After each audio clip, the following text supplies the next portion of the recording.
Ang Nazca Lines ay mga set ng geoglyphs makikita malapit sa Nazca, Peru. Pinaniniwala ang ginawa sa pamamagitan ng pagtanggal ng ibabaw na parte ng lupa. Karamihan nagpapakita ng mga imahe ng hayop, kilala bilang biomorphs. Ang iba ay malalapad at malalaking linya lamang. Iba't ibang simbolo ang makikita sa Nazca Lines. Ang mga sukat ay sa pagitan ng 50 hanggang 1,200 feet. Talaga namang nakakamangha. At ang kawalan ng iisang definitive explanation sa origins ng Nazca Lines ang nagbigay ng puwang sa ilang speculations na maaari may kinalaman ng mga aliens sa paggawa ng mga geoglyphs na ito. Noong 2017, ang mga filmmakers ng Gaia sumama sa ilang mga scientists at researchers. Ito'y para imbestigahan ang nahukay na mummified body sa labas lamang ng Nazca. Independent scientists at universities ang nag-analyze ng findings. Ang initial examinations nagsasuggest ng materials na hindi makikita sa existing fossil record. Kaya primitive human ba ito na may developmental deformity o hindi may kakailang ebidensya na sa ating nakaraan may mga non-human species ang nag-exist? Fast forward ngayon 2023, ang dalawa sa mga non-human mummies na ito naging laman ng mga balita.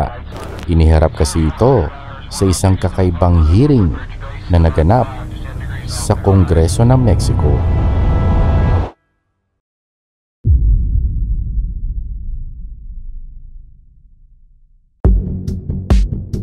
Ang mga mummies may maliliit na katawan, 3 lamang ang mga daliri, elongated ang mga ulo, tila galing sa isang Hollywood blockbuster movie.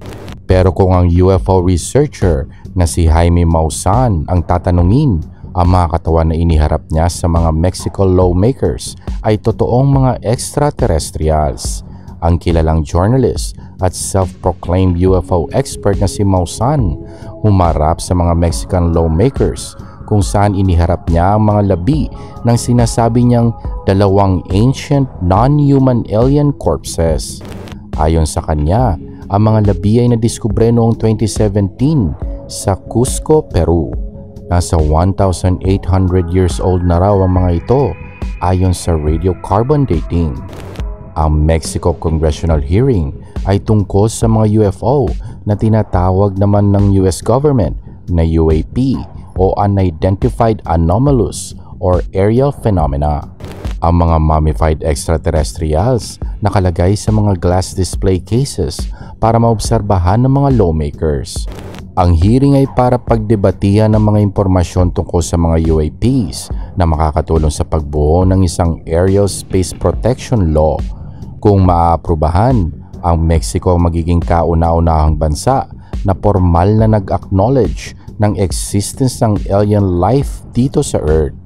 Sinasabi ni Maussan na ang specimens na tagpuang fossilized sa isang minahan sa Cusco, Peru, nasa isang layer ng diatomaceous earth o ancient phytoplankton algae.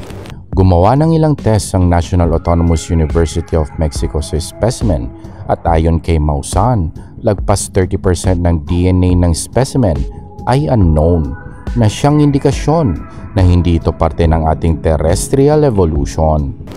Ang x-rays ng specimen ipinakita rin sa hearing. May mga ekspertong nag-testify na ang isa sa mga specimens ay tila may mga itlog o ovaries. At ang isa naman ay may implants na gawa sa mga rare materials gaya ng osmium. Kaya't ito na ba ang hinihintay ng lahat? Ang pinaka-importanting discovery ng humanity na siyang nagpapatunay na hindi tayo nag-iisa sa universe o isang hoax lamang na ginawa ng ilang individual para linlangin ang mga tao at kumita ng pera.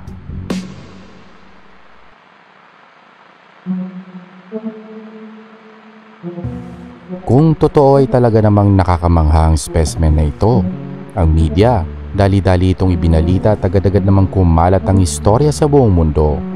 Pero sino nga ba si Maussan? Jose Jaime Maussan Flota, isang Mexican journalist, television personality at ufologist. Hindi na bago sa kanya mga ganitong istorya, ilang pinekeng alien remains na ang naikonekta sa kanya. Kasama si Maussan sa pag-publicize ng isang specimen kilala bilang Metepec creature. Nakalaunan na pag-alamang hoax lamang, isa itong pinalatang monkey. Ganoon din sa isang sinasabing demon fairy na napag-alamang katawan pala ng isang bat na hinaluan ng ilang wooden sticks, epoxy at ilan pang elements.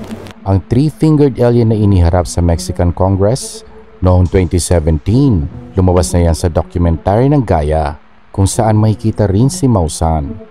Ayon kay Maussan, nagkaroon ng conclusion ng mga scientists ng National Autonomous University ng Mexico o UNAM na ang mga labi ay hindi parte ng ating terrestrial evolution at malaking parte ng DNA nito ay unknown. Ngunit ayon kay Julieta Fierro na isang physics researcher sa UNAM, hindi nagbigay ng ganyang pahayag ang university at ang data raw ni Maussan sa salita ni Fierro made no sense. Sinundan pa ito ng UNAM nang pag-republish ang kanilang statement noong September 2017 kung saan ini-specify nila na wala silang ginawang anumang conclusion tungkol sa pinagmula ng sample na ipinadala sa kanila for carbon dating at wala rin daw silang ginawang iba pang test sa sample na binigay sa kanila. Ang mummies hindi nanggaling sa Mexico, galing ito sa Peru. At ayon sa isang physical anthropologist na si Guido Lombardi na may karanasan sa pag-aaral ng mga mummies sa Peru, sigurado raw siya na ang malalaking specimen ay pre-Columbian mummies, ngunit tila binago para magmukhang ibang specimen. At ang maliliit na mummies, gawa lamang, iba't ibang materyales at specimen na pinagsama-sama. Flavio Estrada, isang forensic archaeologist, inanalyze niya ang mga alien mummies para sa Institute of Legal Medicine and Forensic Sciences ng Public Ministry sa Peru. Ayon sa kanya, mga alien mummies ay gawa mula sa pinaghalo-halong buto ng tao at hayop, pinagdikit-dikit gamit ang isang synthetic glue at kalaunan, pinalutan ng pekeng balat. Ang Mexico hearing tungkol sa UAP nagsimula 2 buwan mula nang nagkaroon ng congressional hearing ang US sa parehas na usapin. Ang dating Navy pilot na si Ryan Graves ay isa sa 3 military members na nag-testify sa US Congress na humarap din sa Mexican hearing para kausapin ng mga Mexican lawmakers. Sa ngayon, si Graves ang executive director ng Americans for Safe Aerospace. Dati naman na siyang outspoken pagdating sa panganib na hinaharap ng mga military pilots sa tuwing may mga reports sa mga mysterious objects na lumilipad sa paraang hindi kaya ng ating existing technology. Ang dating US intelligence official na si David Grush nag-testify din sa US House Oversight Subcommittee kung saan sinabi niyang may alam siya sa isang sikretong Pentagon program na nagre-retrieve at nag-aaral ng mga bumagsak na UFO. Miyembro si Grush ng National Reconnaissance Office, isang agency na nag-ooperate ng US spy satellites.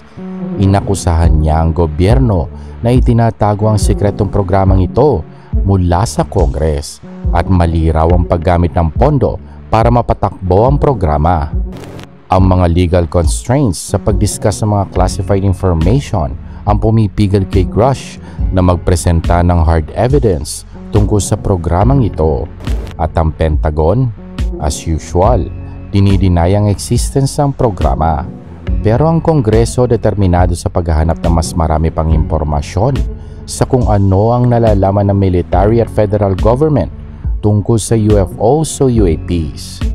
At para sa transparency, ang Pentagon naglabas ng bagong website kung saan ang publiko pwedeng ma-access sa mga declassified information tungkol sa mga reported UFO o UAP sightings. Ang All Domain Anomaly Resolution Office o AARO binuo pagkatapos ma-identify ng Office of the Director of National Intelligence ang 144 military UAP encounters mula pa noong 2004 sa isang preliminary assessment na inilabas noong June 2021. At ang bilang na yan, tumaas ngayong taon ng lagpas 500 military UAP encounters kung saan karamihan sa kanila ay hindi ma-explain bilang natural occurrence, hindi unmanned aircrafts or drones, hindi rin weather balloons.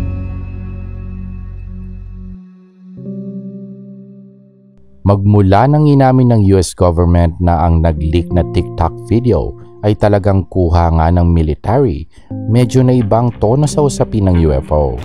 Dati kasi, hindi basta-basta nagre-report ang mga piloto o kahit sino man kapag may nakitang kakaiba sa kalangitan.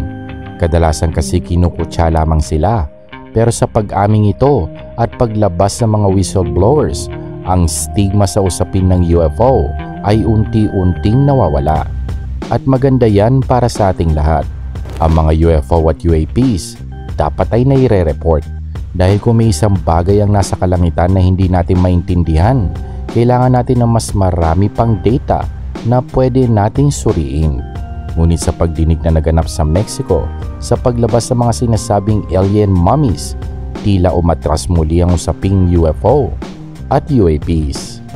Pagkatapos ng hearing, sinabi pa ni Ryan Graves na disappointed siya sa nangyari at sa kanyang salita, ang event na nangyari is a huge step backwards at unsubstantiated stunt. Mga piloto at air traffic controllers naging witnesses, kasama pa si Avi Loeb na isang astronomer mula sa Harvard, mga eksperto at politicians mula sa Japan, Argentina, France, Brazil at Peru. Lahat sila nag-testify na nakakaranas sila ng frustrations, harassment at threats kapag sinusubukan nila mag-report ng mga unexplained discoveries na makikita sa kalangitan, pati na sa ilalim ng karagatan. At ang paglabas ng mga alien mummies na ito sa pangunguna ni Maussan, hindi nakatulong sa kanila. Bagkus ay kinuha lamang ang lahat ng atensyon ng palabas na ito. Ang siyensya ay may proseso, may routines, laging sabik tanungin kahit ang sarili nitong conclusion. Hindi dumaan sa ganyang proseso ang alien mummies. Lahat ng impormasyon galing lamang kay Maussan. Wala namang kumukontra na maaaring may buhay sa ibang mga planeta. Pero parang nasayang ang atensyon ng publiko sa pangyayaring ito na sana'y nakatuon sa mga naglakas loob na naglabas ng mga impormasyon tungkol sa mga UFOs at UAPs. Nakasira sa pagkaseryoso at commitment sa siyensya ng usaping aliens. At ang kaisa-isang nakinabang sa usaping ito, si Jaime Maussan, na sa loob ng ilang taon nakabuo ng isang negosyo na may layuning pagkakita ng interes ng publiko sa UFO. Huwag kalimutan mag-like at mag-subscribe sa Random Pinas.